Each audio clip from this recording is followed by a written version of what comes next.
Hello student, आप सभी विद्यार्थियों का मैं सूर्या अपने यूट्यूब चैनल साइंस अड्डा 24/7 में स्वागत करता हूं।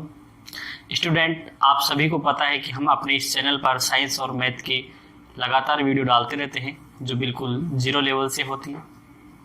इसी क्रम में आज हम कार्बन और इसके यौगिक का दूसरा पार्ट लेके आए हैं जिसमें हम कार्बन की उत्पत्ति और उसके अपर रूप के बारे में पढ़ेंगे। कार्बन की बेसिक नॉलेज हमने पहले वाले वीडियो में ले ली थी जिसमें हमने कार्बन की कुछ विशेषताओं की बात की थी, जिसमें हमने पढ़ा था कि कार्बन आवर्त सारणी के कौन से नंबर पे आता है, उसका क्या इलेक्ट्रॉनिक विन्यास होता है, क्या उसका प्रतीक होता है, उसकी संयोजकताएं कितनी होती हैं, किस किस प्रकार वो अन्य यौगिकों से अपनी संयोजकताओं को कंप्लीट करता है। ये सारी चीज़ें हमने उसमें पढ़ ली थी। आज हम इसका दूसरा पार्ट लेके आए हैं। ये पार्ट स्टार्ट करने से पहले मैं आप सभी से निवेदन करूंगा कि आप अपनी कॉपी और पेन लेके साथ लेके बैठें ताकि आप इनको साथ ही साथ लिखते रहें। जो मैं बोर्ड पे लिखाऊंगा, जो चीज़ मैं आपको बता रहा हूँ, आप उनको लिख लें ताकि वीडियो समाप्त होने के बाद उसका आप रिवीजन कर सकें। साथ ही अपने सभी दोस्तों के साथ जो आपके कांटेक्ट में हैं उन सभी के साथ इस वीडियो को शेयर कर लें ताकि वो भी अपने इस कार्बन और इसके यौगिक वाले चैप्टर को कंप्लीट कर लें। वीडियो स्टार्ट करने से पहले मैं आपके लिए एक मोटिवेशनल क्विज लेके आया हूँ जो आपको ऊर्जा प्रदान करेगी और आपको पढ़ाई करने के लिए प्रोत्साहन देगी। अपना मोटिवेशनल क्विज है कि मैदान में हारा हुआ इंसान फिर भी जीत सकता है, लेकिन मन से हारा हुआ इंसान कभी भी नहीं जीत सकता। यह स्टूडेंट्स, ये बात बिल्कुल सत्य है कि अगर व्यक्ति चाहे तो कुछ भी कर सकता है। अगर वो मन में ठान ले, दृढ़ निश्चय कर ले, पूर्ण आत्मविश्वास के साथ अगर कोई काम के बारे में अगर वो सोच ले, या किसी पढ़ाई के बारे में या किसी भी एग्जाम के बारे में अगर वो सोच ले कि मुझे पास करना है, मुझे इसमें जीत हासिल करनी है, तो वो आसानी से कर सकता है। लेकिन अगर उसका आत्मविश्वास कमजोर है, उसका दृढ़ निश्चय नहीं है, तो वो कभी भी किसी भी एग्जाम को या किसी भी कार्य को पूर्ण सफलता से नहीं कर पाए। तो मैं आप सभी को यही कहना चाहूँगा कि आप कोई भी कार्य करें, चाहे आप कोई खेल खेल रहे हो, चाहे आप पढ़ाई कर रहे हो, चाहे आप घर का कोई कार्य कर रहे हो, चाहे आप लाइफ में कभी भी कोई भी काम करो, किसी भी काम को अपने पूर्ण आत्मविश्वास के साथ करो। ठीक है स्टूडेंट्स, चलिए आइए अपना सेशन स्टार्ट करते हैं। अपना आज का जो सेशन है हम उसमें पहला ये चीज देखते हैं कि कार्बन की उत्पत्ति कैसे है। कार्बन की उत्पत्ति किस प्रकार है, प्रकृति में वो किस अवस्थाओं में रह सकता है, क्या वो स्वतंत्र अवस्था में रह सकता है, या क्या वो स्वतंत्र अवस्था में, या क्या संयुक्त अवस्था में, या दोनों ही अवस्थाओं में रह सकता है। तो कार्बन जो है वो इस प्रकृति में दोनों अवस्थाओं में रह सकता है, स्वतंत्र अवस्था के साथ साथ संयुक्त अवस्था में भी रह सकता है। तो कार्बन की अगर उत्पत्ति की बात करें,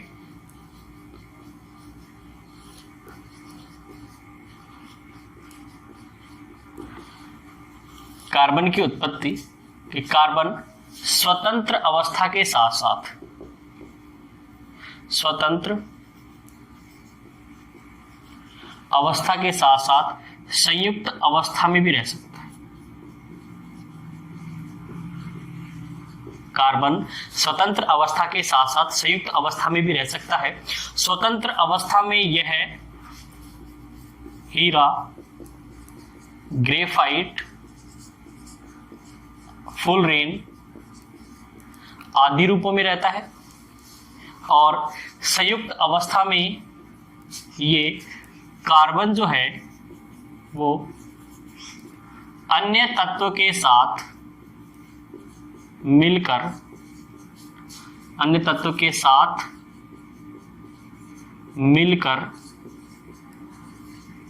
यौगिक का निर्माण करता है। यौगिक का निर्माण करता है, यानी हम कह सकते हैं कि कार्बन इस प्रकृति में स्वतंत्र अवस्था के साथ साथ संयुक्त अवस्था में भी रह सकता है। स्वतंत्र अवस्था में कार्बन हीरा, ग्रेफाइट और फुलरेन के रूप में रहता है, जबकि संयुक्त अवस्था में कार्बन अन्य तत्वों के साथ मिलकर यौगिक का निर्माण करता है। स्वतंत्र अवस्था में जो मैंने आपको लिखे हीरा, ग्रेफाइट, इसमें केवल कार्बन होता है। इसमें क्या होगा, केवल कार्बन होगा। कार्बन के अलावा इनमें कोई भी तत्व नहीं होगा, सिर्फ और सिर्फ केवल कार्बन होगा। और अगर बात करें संयुक्त अवस्था की बात करें तो संयुक्त अवस्था में जो है वो कार्बन अन्य तत्वों के साथ मिलकर यौगिक का निर्माण करेगा। जैसे मैं आपके पास एग्जांपल लिखूं कि carbon dioxide, carbon dioxide. दूसरा अगर मैं एग्जांपल लिखूं तो चूना पत्थर,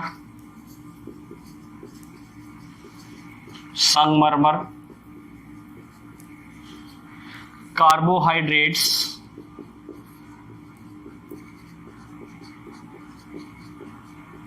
लकड़ी आदि। ये सभी क्या होंगे? संयुक्त अवस्था के रूप में, जिसमें कार्बन अन्य तत्वों के साथ मिलकर यौगिक का निर्माण करे। कार्बोहाइड्रेट ये कार्बन डाइऑक्साइड है, इसमें कार्बन और ऑक्सीजन जो है अन्य तत्वों के साथ मिलकर कार्बन क्या बना रहा है? कार्बन डाइऑक्साइड गैस बना रहा है। ठीक है, इस प्रकार ये जो कार्बन है वो स्वतंत्र और संयुक्त दोनों अवस्थाओं में रह सकते हैं। अगर दोनों की तुलनात्मक अध्ययन की अगर हम बात करें कि दोनों में सबसे ज्यादा किसमें रहेगा, तो जो कार्बन है वो स्वतंत्र अवस्था की अपेक्षा संयुक्त अवस्थाओं में ज्यादा रहता है। स्वतंत्र अवस्था में कम मिलता है, जबकि संयुक्त अवस्थाओं में ज्यादा मिलता है। सर्वाधिक जो यौगिक है वो जो है वो संयुक्त अवस्था के। ठीक है, आगे हम बात करते हैं कार्बन के अपर रूप।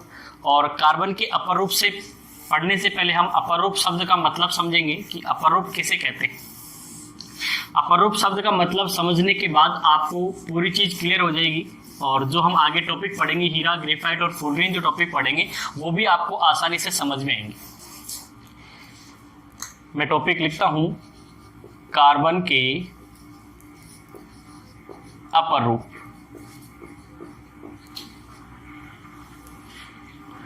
कार्बन के अपर रूप में हम सबसे पहले अपर रूप शब्द की परिभाषा देखते हैं। और अपर रूप की शब्द की परिभाषा हम दे सकते हैं कि एक ही तत्व के वे रूप, दो या दो से अधिक वे रूप जो भौतिक गुणों में भिन्न हो। लिख सकते हैं हम कि एक ही तत्व के दो या दो से अधिक वे रूप जो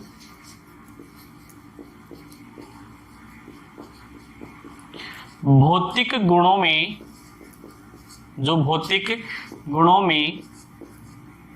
पूर्णतः भिन्न हो, परंतु रासायनिक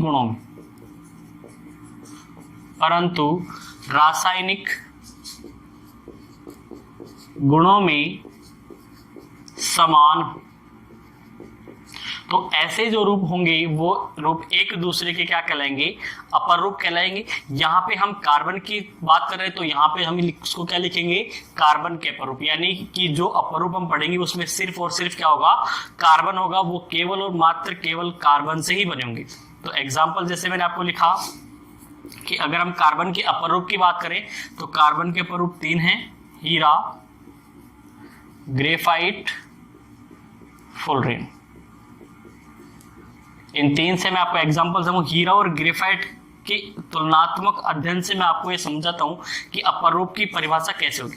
जैसे अगर हम इसके भौतिक गुणों की बात करें,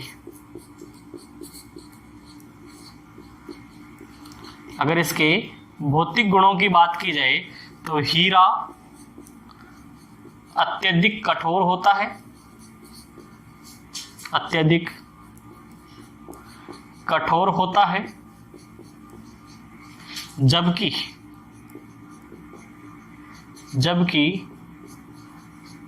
ग्रेफाइट मुलायम होता है।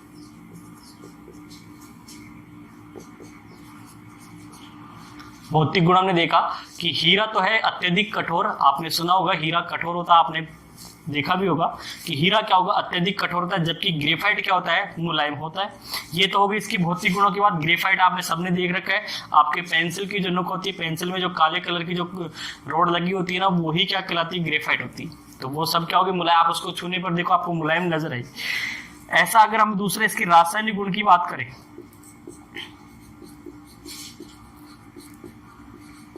रासायनिक गुण की अगर बात करें तो चाहे हीरा हो या ग्रेफाइट,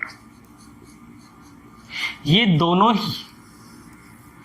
दोनों ही जब ऑक्सीजन की उपस्थिति में जब इनका दहन किया जाता है तो ये दोनों ही मिलकर क्या बनाएंगे? CO2 बनाते हैं। ये दोनों ही क्या बनाते हैं, CO2 बनाते हैं। चाहे हीरे में भी क्या होगा, कार्बन होगा। जब आप इसका दहन करोगे, इसको ऑक्सीजन की उपस्थिति जब आप इसको जलाओगे तो जलाने पर इसमें क्या बनेगी, कार्बन डाइऑक्साइड गैस बनेगी। और ग्रेफाइट में भी क्या होता है, कार्बन होता है, और इस कार्बन को जब आप ऑक्सीजन की उपस्थिति में दहन करोगे तो इसमें भी क्या बनेगी, CO2 बनेगी। ठीक है, तो इस प्रकार में दोनों एग्जाम्पल से आपको समझ में आ रहा होगा कि जो भौतिक गुण है वो तो क्या है, भिन्न भिन्न है। हीरा अत्यधिक कठोर है जबकि ग्रेफाइट क्या है, मुलायम। ये दोनों गुण तो क्या है, आपस में भिन्न है, लेकिन इनका जो रासायनिक गुण है वो रासायनिक गुण क्या है, समान होता है। तो इस कारण हीरा और जो ग्रेफाइट है वो क्या होंगे, अपरूप कहलाएंगे। और ये दोनों ही किसके कहलाएंगे, कार्बन के। परिभाषा आपको समझ में आ होगी कि एक तत्व के दो या दो से अधिक रूप जो भौतिक गुणों में क्या हो, भिन्न हो, परंतु रासायनिक गुण उनके क्या होने चाहिए, समान होने चाहिए, तो वो एक दूसरे क्या कहलाएंगे, अपरूप कहलाएंगे। ठीक है, आगे अगर हम कार्बन के अपरूप की बात करें तो कार्बन के अपरूपों को हम दो प्रकार से बांट सकते हैं। कार्बन के अपरूपों को हम दो प्रकार से बांट सकते हैं। पहला होगा क्रिस्टलीय अपरूप और दूसरा होता है अक्रिस्टलीय अपरूप।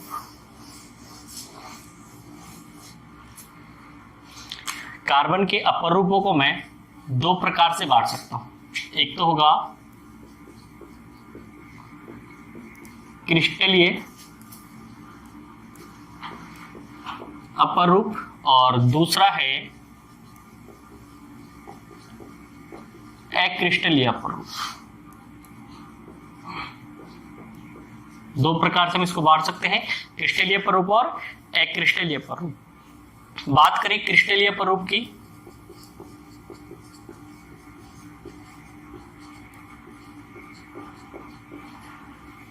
तो क्रिस्टलीय अपरूप किसे कहेंगे, क्रिस्टलीय अपरूप का मतलब होगा कि कार्बन के वे अपरूप जिसमें कार्बन की संरचना एक निश्चित ज्यामिति में होगी, या कार्बन परमाणु जो होंगे वो एक निश्चित व्यवस्था में व्यवस्थित रहते हुए बंद कोण का निर्माण करेंगे। तो हम परिभाषा क्या दे सकते हैं कि वे अपरूप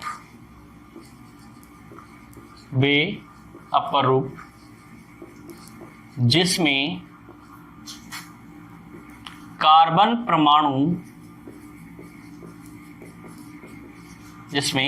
परमाणु निश्चित व्यवस्था में व्यवस्थित रहते हुए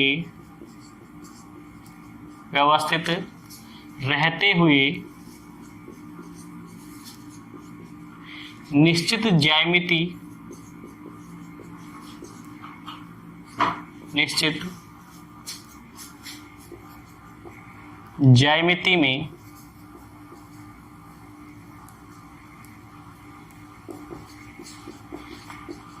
में निश्चित बंद कोण का निर्माण करते हैं, निश्चित बंद कोण बनाते हैं। निश्चित ज्यामिति में निश्चित बंद कोण बनाते हैं, तो वे अपरूप क्या कहलाएंगे, क्रिस्टलीय अपरूप कहलाएंगे। यानी कहने का सीधा सा मतलब यह है कि कार्बन परमाणु की, प्रत्येक कार्बन परमाणु की निश्चित संरचना होगी। पहले जैसे एक कार्बन ने जैसी संरचना बनाई है, बाकी के जितने भी कार्बन परमाणु उसमें होंगे उन सबकी संरचनाएं क्या होगी, समान होगी। निश्चित उनमें बंद कोणों की लंबाई समान होगी। जिस प्रकार एक कार्बन दूसरे कार्बन से जुड़ रहा है, तो वैसे ही बाकी के कार्बन भी उसी प्रकार अन्य कार्बन परमाणुओं से जुड़े होंगे। संरचना बिल्कुल क्या होगी, इसमें समान होगी। और अगर हम इस क्रिस्टलीय अपरूप की बात करें तो इसको हम लिख सकते हैं कि हीरा जो है वो भी कौन सा होगा, क्रिस्टलीय अपरूप है। ग्रेफाइट ये भी क्या होगा, क्रिस्टलीय अपरूप। और फुलरीन है, ये भी क्या होगा, क्रिस्टलीय अपरूप। ये तीनों ही क्या होंगे, कार्बन के क्रिस्टलीय अपरूप है, जिनमें कार्बन परमाणु की संरचना हो क्या होगी, बिल्कुल फिक्स होती। ठीक है, सबसे पहले हम बात करते हैं हीरे की। अगर हम बात करें तो हीरे का नाम आप सबने सुना होगा और आभूषणों में हम इसका उपयोग करते हैं, आपने देखा भी होगा। तो मैं हीरे की कुछ विशेषताएं आपको यहां बताऊंगा कि हम हीरे की क्या क्या विशेषताएं होती हैं।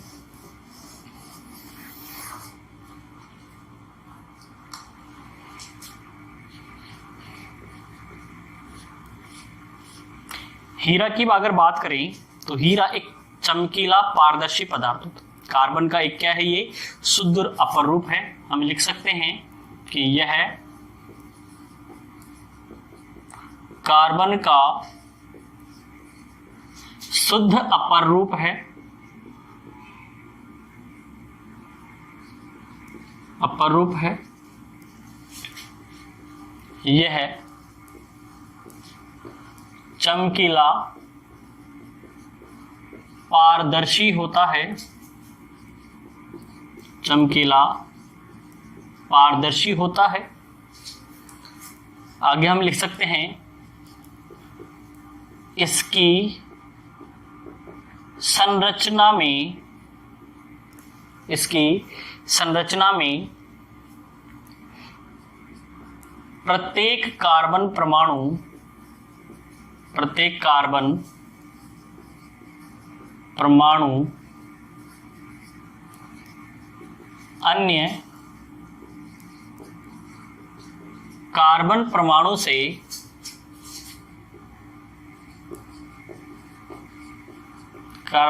से प्रबल सहसंयोजक बंध,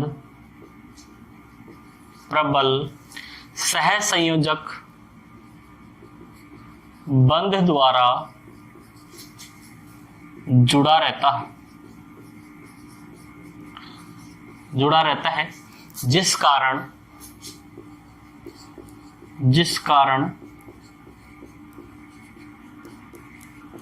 अत्यधिक, जिस कारण हीरा अत्यधिक कठोर होता है, जिस कारण हीरा अत्यधिक कठोर होता है। तो यहां से क्वेश्चन भी बनता है कि हीरे की कठोरता का क्या कारण है। तो हीरे की कठोरता का कारण क्या होगा कि हीरे में जो प्रत्येक कार्बन परमाणु है, हमने देखा ये, अगर हम इसकी बात करें तो इस प्रकार ये कार्बन की 4 संयोजकताएं होती हैं, और हीरे में जो एक कार्बन परमाणु वो 4 अन्य कार्बन परमाणुओं से, 4 अन्य कार्बन परमाणुओं से जुड़ा होता है। और ये जो है कार्बन परमाणु जो बंध बना रहा है, ये बंध है प्रबल सहसंयोजी बंध, प्रबल सहसंयोजक बंध है, प्रबल सहसंयोजक बंध है। इस प्रबल सहसंयोजक बंध के कारण ही जो हीरा है वो अत्यधिक कठोर है, या हम कह सकते हैं कि हीरा सर्वाधिक कठोर है। जितने भी प्राकृतिक पदार्थ, उन सभी प्राकृतिक पदार्थों में सर्वाधिक कठोरता हीरे की, जिसमें प्रबल सहसंयोजी बंधों के कारण इसकी कठोरता होती है। आगे हम बात करें तो हीरे में बंध कोण के मध्य, या 2 बंध कोणों के मध्य की दूरी, 2 बंध कोण के मध्य की दूरी 1.54 एंगस्ट्रॉन, यानी कि अगर हम बात करें इस दूरी की, अगर हम बात करें तो ये जो दूरी है वो कितनी है, 1.54 एंगस्ट्रॉन। ठीक है। आगे हीरा विद्युत का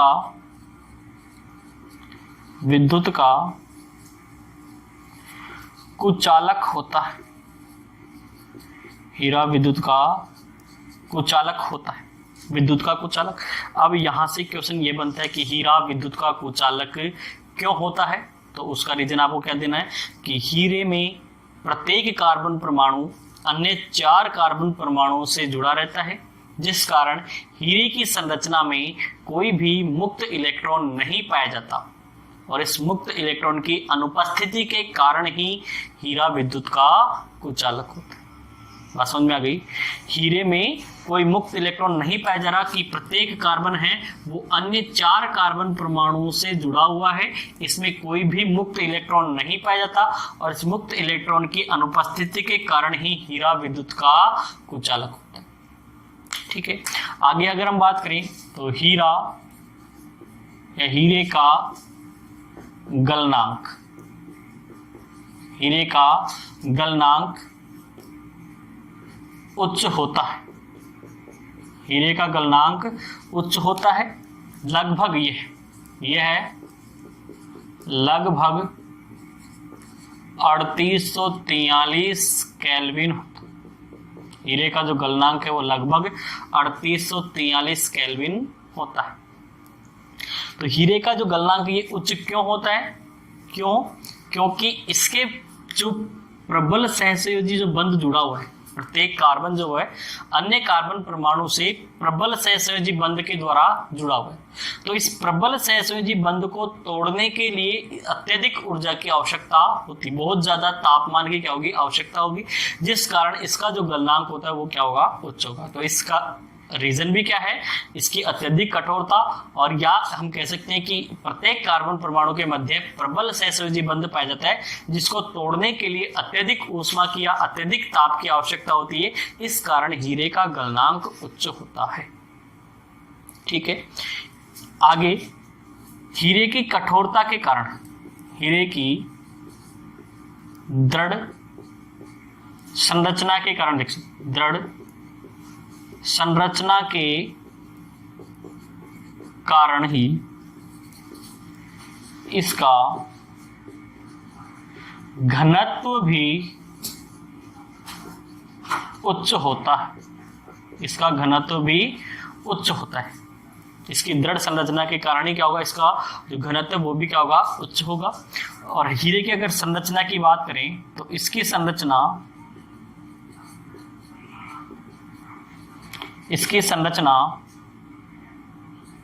समचतुष्फलकीय,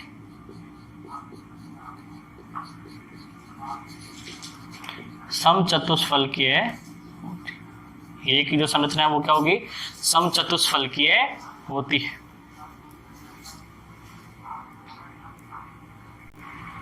आगे हम हीरे की संरचना बनाकर देखते हैं कि इसकी संरचना किस प्रकार होगी। आप सभी ने ये कॉपी में लिख लिया होगा, नहीं लिखा तो आप वीडियो को रोककर आप लिख सकते हैं, और जब ये वीडियो समाप्त हो जाए तो आप इसको बैठकर रिवीजन करें, इसको याद करें साथ में।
इस प्रकार हीरे की संरचना होती है। इसमें मैं ये जो ब्लैक पॉइंट बना रहा हूँ, ये ब्लैक पॉइंट कार्बन की व्यवस्था को दर्शा रहा है।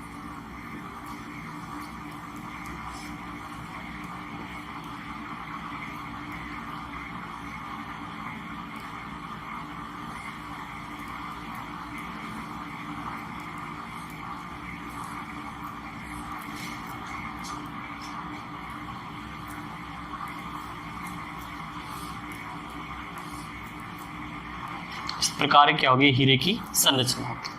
आप सभी अपनी कॉपी में इसे बना लें।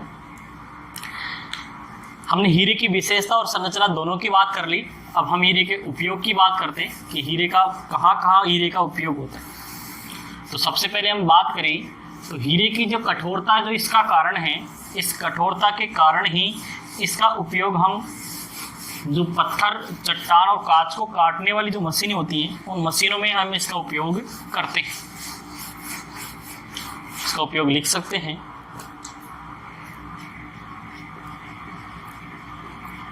उपयोग, हीरे का उपयोग, हीरे का उपयोग पत्थर, चट्टान एवं कांच काटने वाली मशीनों में मशीनों में किया जाता है। इसकी अत्यधिक कठोरता के कारण, हीरा क्या है, अत्यधिक कठोर होता है, इस कठोरता के कारण इसका जो उपयोग है हम कहाँ करते हैं, पत्थर, चट्टान और कांच को काटने वाली जो मशीनें होती है उन मशीनों में हम इसका उपयोग करते हैं। तेल कूप के जो तेल वाले जो कुएं होते हैं उनकी खुदाई में इस चट्टानों को भेजने के लिए जिस मशीन का उपयोग करेंगे ना, उन मशीनों में इस हीरे का उपयोग किया जाता है। आगे अगर हम बात करें तो इसकी ये एक पारदर्शी चमकीला पदार्थ भी है और इस चमकीले गुण के कारण इसका उपयोग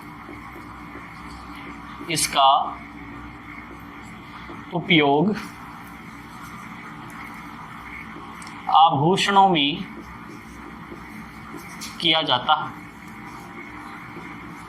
आभूषणों में किया जाता। आगे अगर हम बात करें तो हीरे का उपयोग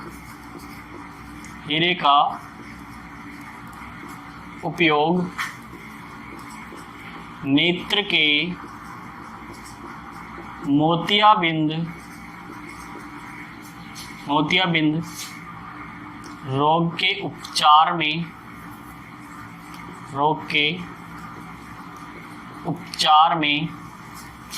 उपकरण के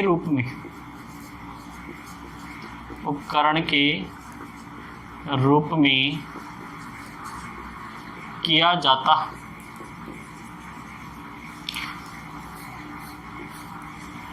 आगे अगर हम बात करें तो हीरे का उपयोग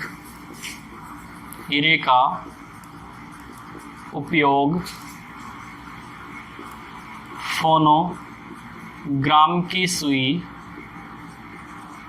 बनाने में किया जाता है। फोनोग्राम आप सभी को पता होगा, नहीं पता है तो मैं बता देता हूँ कि फोनोग्राम जो है वो एक प्रकार का ध्वनि यंत्र है जिससे ध्वनि उत्पन्न की जाती है, विभिन्न प्रकार की ध्वनियाँ उत्पन्न की जाती है। इस प्रकार हम हीरे का उपयोग विभिन्न भागों में हम हीरे का उपयोग कर सकते हैं। अब तक हमने कार्बन की उत्पत्ति, कार्बन के अपर रूप जिसमें मैंने क्रिस्टल अपर पढ़ लिया, क्रिस्टल अपर में हम उसकी परिभाषा ही पढ़ी है। उसके बाद हमने हीरे की विशेषताएं, हीरे के उपयोग पढ़े हैं, हीरे की संरचना हमने पढ़ ली। नेक्स्ट हमारा जो टॉपिक है हीरे का दूसरा अपर रूप जिसे हम कहेंगे ग्रेफाइट। ग्रेफाइट की हम बात करते हैं। उसके बाद हम हीरा और ग्रेफाइट का तुलनात्मक अध्ययन करेंगे कि दोनों में क्या क्या अंतर है।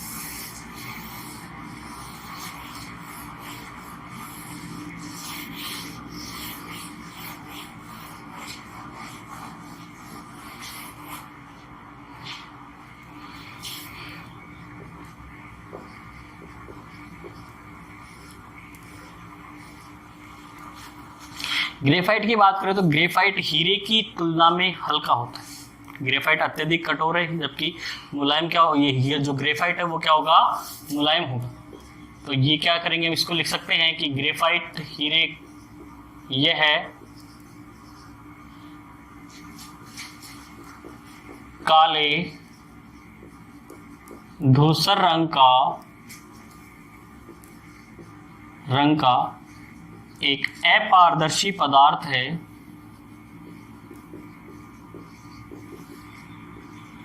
अपारदर्शी पदार्थ है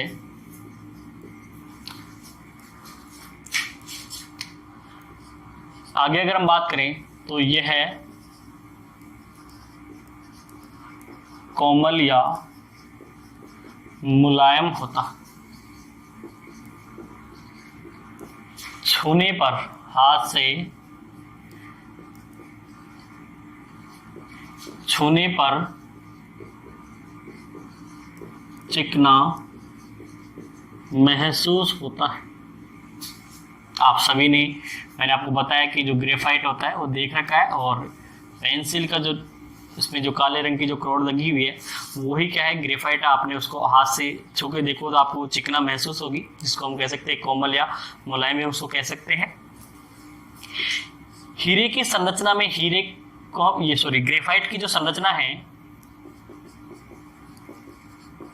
ग्रेफाइट परतदार संरचना में पाया जाता है, जिसमें प्रत्येक कार्बन परमाणु 3 अन्य कार्बन परमाणु के साथ जुड़ा रहता है, जबकि एक इलेक्ट्रॉन मुक्त अवस्था में रहता है। ये जो ग्रेफाइट है, इस ग्रेफाइट के प्रत्येक कार्बन जो है वो अन्य 3 कार्बन परमाणु से जुड़ा हुआ रहता है, जबकि इसकी जो एक संयोजकता होगी वो एक संयोजकता ग्रेफाइट में प्रत्येक कार्बन परमाणु 3 अन्य कार्बन परमाणुओं से जुड़ा रहता है, तथा इसके जो एक अवस्था है वो एक इलेक्ट्रॉन मुक्त अवस्था में रहता है। जैसे मैं आपको संरचना बना के समझाऊं,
इस प्रकार ग्रेफाइट की संरचना होती है। इसमें जो मैंने आपको ब्लैक के डॉट जो बना रहा हूँ, ये कार्बन की संरचना को दर्शाएंगे।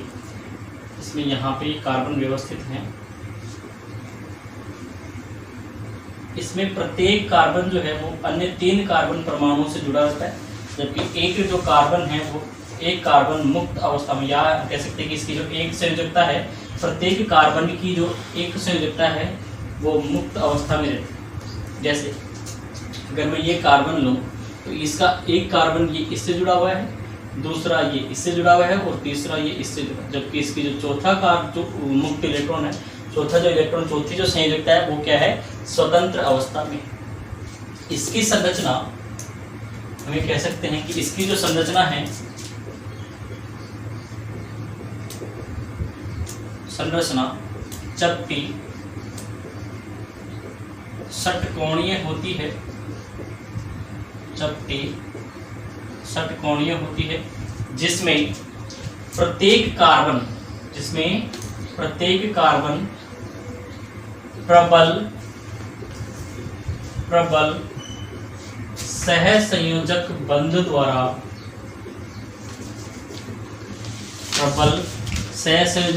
द्वारा अन्य 3 कार्बन परमाणु से जुड़ा रहता है, तथा आगे अगर बात करें, तथा प्रत्येक परत कमजोर वान डेर वाल बलों द्वारा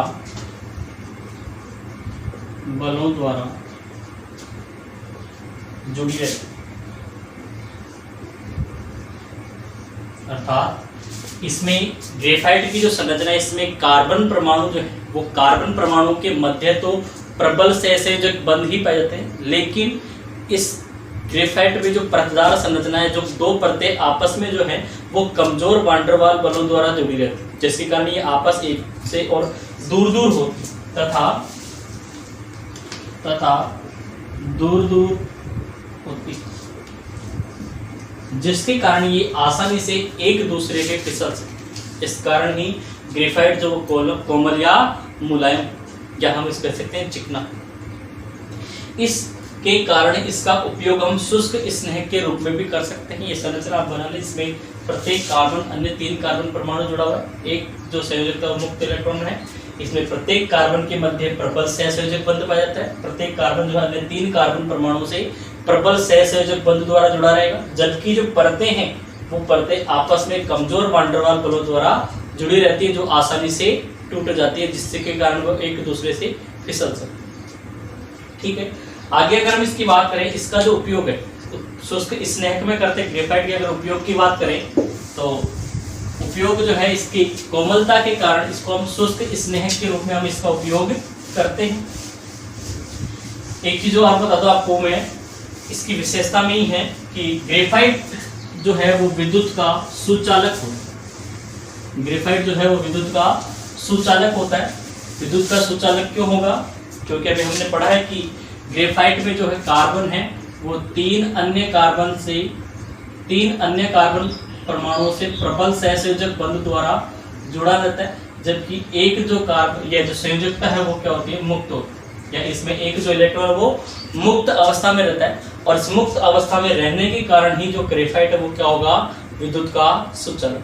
तो हम लिख सकते हैं ग्रेफाइट में एक मुक्त इलेक्ट्रॉन पाया जाता है, जिसके कारण ग्रेफाइट विद्युत का सुचालक होता है, और इस विद्युत के सुचालक के कारण हम इसका उपयोग ग्रेफाइट जो आपने सेल देखेंगे अपनी बैटरी या जो रिमोट में सेल लगाते हैं उसमें ग्रेफाइट इलेक्ट्रोड के रूप में इसका उपयोग करते हैं। उपयोग अगर बात करें, उपयोग ग्रेफाइट का उपयोग शुष्क स्नेहक के रूप में किया जाता है। ग्रेफाइट का उपयोग हम किसमें करते हैं, शुष्क स्नेहक के रूप में। चिकना पदार्थ मुलायम पदार्थ है, इस कारण हम इसका क्या कर रहे हैं, स्नेहक के रूप में। स्नेहक का मतलब जैसे 2 पार्ट जो मशीन के जो पार्ट होते हैं उन पार्टों के बीच में घर्षण बल कम करने के लिए जिस पदार्थ का उपयोग किया जाता है वो स्नेहक कहलाता है। तो शुष्क स्नेहक के रूप में काम करते हैं। इसका ग्रेफाइट का जो उपयोग हम उन मशीनों में करेंगे, उन मशीनों में उपयोग किया जाता है जो उच्च ताप पर कार्य करती। क्यों किया जाता है? क्योंकि जो ग्रेफाइट है, ये ग्रेफाइट एक अवाष्पशील पदार्थ, ग्रेफाइट क्या है, एक अवाष्पशील पदार्थ है। इस कारण हम इसका जो उच्च ताप पर, जो अत्यधिक ताप पर मशीनें काम करती है, उन मशीनों में हम इसका उपयोग करते हैं। और ग्रेफाइट को हम 2 तरीके से उपयोग कर सकते हैं। एक तो हम शुष्क चूर्ण के रूप में, एक तो हम इसको शुष्क चूर्ण के रूप में इसका उपयोग कर सकते हैं। दूसरा हम इसको पेट्रोलियम जेली के साथ, पेट्रोलियम जेली के साथ मिश्रित कर ग्रेफाइट ग्रीस के रूप में उपयोग कर सकते हैं। ग्रेफाइट ग्रीस के रूप में उपयोग कर सकते हैं। हम ग्रेफाइट का जो उपयोग है वो 2 तरीके से कर सकते हैं। एक बार तो या तो हम उसको शुष्क चूर्ण के रूप में उपयोग कर लें, या उसको हम ग्रेफाइट पेट्रोलियम जो जेली है उस पेट्रोलियम जेली के साथ मिलाकर उसका उपयोग हम ग्रेफाइट ग्रीस के रूप में कर लें। इस प्रकार हम दो उपयोग कर सकते हैं। आगे हमने पढ़ा था कि ग्रेफाइट जो है विद्युत का सुचालक होता है। हमने क्या पढ़ा, ग्रेफाइट क्या है, विद्युत का सुचालक है। तो विद्युत के सुचालक होने के कारण इसका उपयोग जो है हम शुष्क सेलों में करते हैं। शुष्क सेलों में इसका उपयोग किया जाता है। कार्बन इलेक्ट्रोड, या इसको मैं तरीके से लिख दूं कि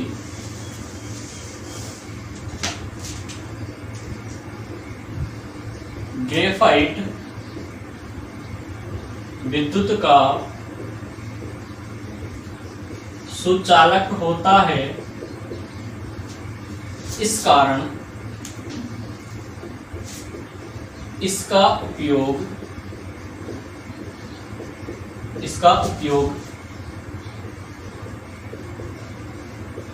शुष्क सेलों में कार्बन इलेक्ट्रोड या ग्रेफाइट इलेक्ट्रोड के रूप में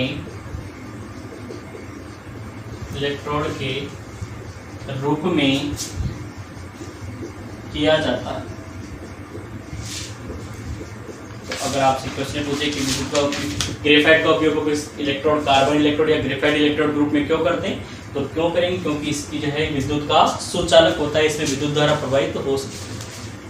आपको पता होना चाहिए कि हम किसी भी पदार्थ में विद्युत धारा तभी प्रवाहित करेंगे जब उसमें क्या होंगे, मुक्त इलेक्ट्रॉन। या अगर विलयन की बात करें तो विलयन में जो पदार्थ हमने मिलाए हैं वो आयनों के रूप में होंगे, तभी हम उसमें विद्युत धारा प्रवाहित कर सकते हैं, अन्यथा उसमें विद्युत धारा प्रवाहित नहीं है।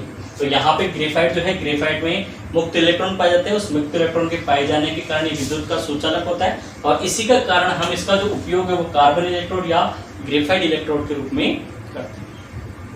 तीसरा हमने ये देखा कि ये काले धूसर रंग का है, और जब हम इसको कागज पर लिखते हैं तो इससे काले रंग की रेखाएं बनती हैं। इस कारण इसका जो उपयोग है, हम कह सकते हैं कि इसका जो उपयोग, ग्रेफाइट का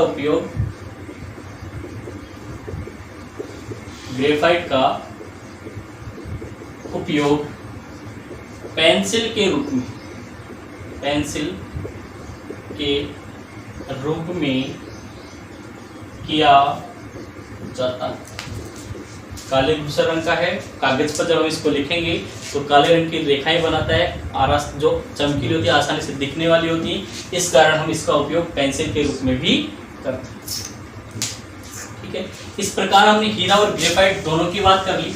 अगर हम दोनों के तुलनात्मक अध्ययन की अगर बात करें तो हमने देखा कि हीरा अत्यधिक कठोर है, जबकि ग्रेफाइट क्या होगा, मुलायम होगा। हमने पढ़ा कि यहाँ पे हीरे की जो संरचना है वो दृढ़ संरचना है, जबकि इसकी जो संरचना है वो कौन सी होगी, परतदार संरचना। आगे हमने बात की हीरा जो है विद्युत का कुचालक होता है, जबकि ग्रेफाइट विद्युत का क्या होगा, सुचालक होगा। ये हम हीरा और ग्रेफाइट में अंतर भी लिख सकते हैं।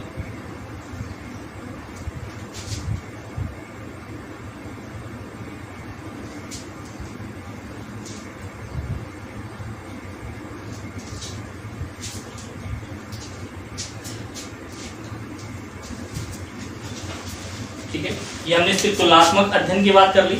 आगे हम तीसरा इस कार्बन का अपर रूप है फुलरीन।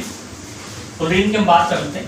फुलरीन की जो खोज है वो बकमिंस्टर फुलर ने की थी, जिसके नाम के आधार पर इसका नाम फुलरीन रखा गया। अगर इसकी संरचना देखी जाए तो इसकी संरचना एक फुटबॉल की तरह होती है। जैसा आपने फुटबॉल खेलते हैं, उस फुटबॉल जैसे आपने देखी है, जैसे उसमें फलक होते हैं वैसे ही फलक किसके होते हैं, गोलाकार संरचना फुटबॉल के जैसे उसमें फलक पाए जाते हैं, षटकोणीय फलक है, पंचकोणीय फलक है, वो पाए जाते हैं, उसी प्रकार इसमें भी संरचना पाई जाती है। इसी कारण इसको बकीबॉल भी कहते हैं। हालांकि फुलरीन के बारे में इतनी ज़्यादा डिटेल अभी तक नहीं खोजी गई है, उसकी उपयोग, उसकी ज़्यादा विशेषताओं का पता नहीं लगा है। हम कुछ बातें यहाँ कर लेते हैं फुलरीन के बारे में।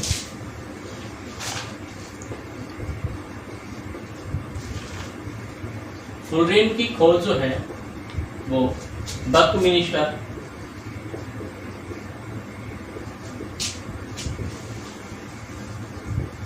फुलर ने की थी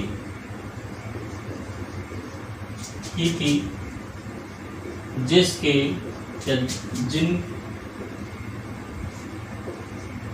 जिनके नाम के आधार पर, जिनके नाम के आधार पर इसका नाम फुलरेन रखा गया, फुलरेन रखा। आगे अगर हम बात करें तो इसकी संरचना फुटबॉल की तरह होती है, फुटबॉल की तरह होती है। इस कारण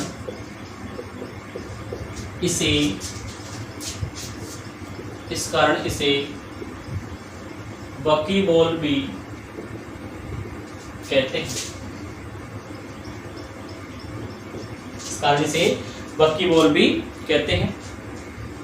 फुलरेन में 60 से 70 या इससे भी ज्यादा कार्बन पाए जाते हैं। हम लिख सकते हैं कि फुलरेन में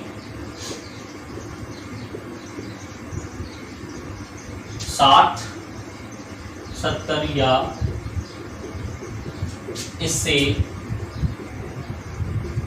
अधिक कार्बन परमाणु पाए जाते हैं। इन सब में जो कार्बन 60 वाला जो फुलरेन है, कार्बन 60 वाला फुलरेन सर्वाधिक श्रेष्ठ है, जिसमें 32 फलक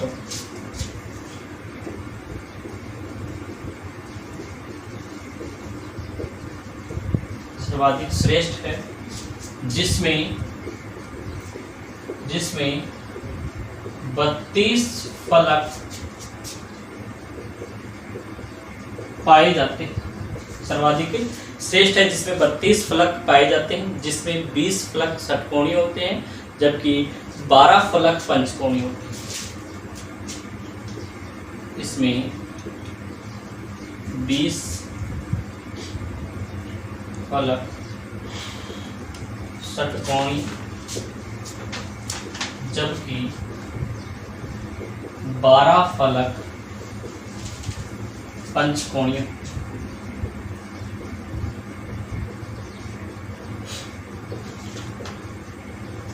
पंचकोणीय होते हैं। और इसकी बात करें, ये कार्बन जो 60 है ये विद्युत का कुचालक है। और इसमें अगर हम बात करें कार्बन कार्बन के मध्य बंध की जो लंबाई है वो 1.40 एंगस्ट्रॉन, 1.40 एंगस्ट्रॉन। इस प्रकार हमने कार्बन के अपरूपों के बारे में बात कर ली। तीनों अपरूप हमने पढ़ ली, क्रिस्टलीय अपरूप आपके कोर्स में दे रखे थे। तीनों अपरूप के बारे में हमने बात कर ली। हीरे की हमने देखी, विशेषताएं देखी, उसका उपयोग देखा, उसकी संरचना देखी। ग्रेफाइट के बारे में हमने बात की, ग्रेफाइट की विशेषताएं देखी, उसका उपयोग देखा, संरचनाएं देखी। फुलरेन के बारे में हमने बात कर ली। फुलरेन की ज़्यादातर अभी खोज नहीं हुई है, सिर्फ खोजा गया है। इसके बारे में कुछ विशेष बातें हमने देख ली, ज़्यादा बातें अभी तक इसमें खोजी नहीं हुई है।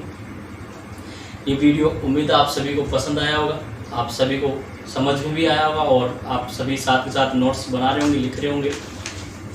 इसके जो अगला जो वीडियो आएगा उस वीडियो में हाइड्रोकार्बन के बारे में पढ़ेंगे, हाइड्रोकार्बन की संरचना के बारे में पढ़ेंगे, उसका वर्गीकरण देखेंगे, कौन कौन से उसके संरचना, और उसके IUPAC नामों की हम कोशिश करेंगे कि हम उसी वीडियो में IUPAC नाम भी आपको समझा दें। जब तक आप इस वीडियो को कंप्लीट कर ले, अपने नोट्स लिख लें, साथ ही अपने जितने भी विद्यार्थी आपके साथ टच में हैं, जितने कॉन्टेक्ट में हैं, आप उन सभी के साथ इस वीडियो को शेयर कर लें।